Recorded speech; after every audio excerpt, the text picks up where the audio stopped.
Hi guys, it's Marissa here, author of The Rise High Investor. Thanks for tuning in. I bring you these weekly videos in the hope that they help you on your property investment journey and help you to achieve your investment goals. So today I'm talking about something pretty important, the number one thing to get right as an investor. I think this is the number one factor that either determines your success as an investor or determines your failure. So very important to tune in and listen to this one. And surprise, surprise, there are lots of things to consider when investing and it can be overwhelming. But if you get this number one thing right, then you will be okay. Okay, so the number one thing, drum roll please, is cash flow, cash flow, cash flow. Okay, this is broken into two categories, personal cash flow and the cash flow of the property that you're buying. Firstly, you need to make sure that you've got a really, really good grasp on what your personal cash flow situation is. You need to make sure that you understand what income you're receiving, what expenses you have in your personal life, and how much money you have each week, fortnight, month to put towards your investment portfolio. That's really super important.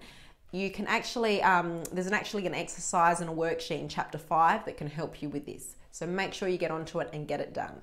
Secondly, the cash flow of each property in your portfolio. Now, you need to understand before you buy a property, you need to understand how much it's going to cost you out of your own pocket each week.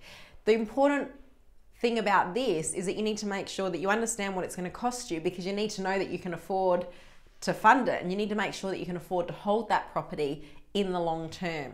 Okay, so to help you with this, you can look at a full breakdown of how to work out the cash flow of a property. It's on page 111 of the book. And you can also use the calculator that I've provided you in the bonus resources for chapter 9. That will also help you, okay?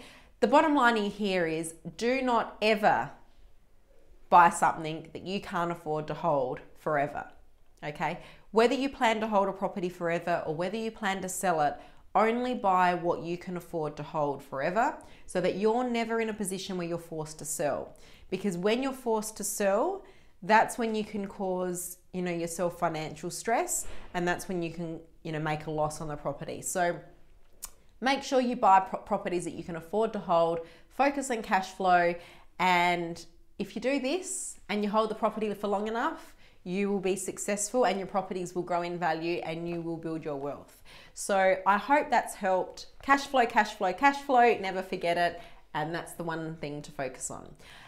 That's all I've got time for today. I would love to hear from you. I love getting your questions and comments through my email, which is propertyinvestor@risehigh.com.au.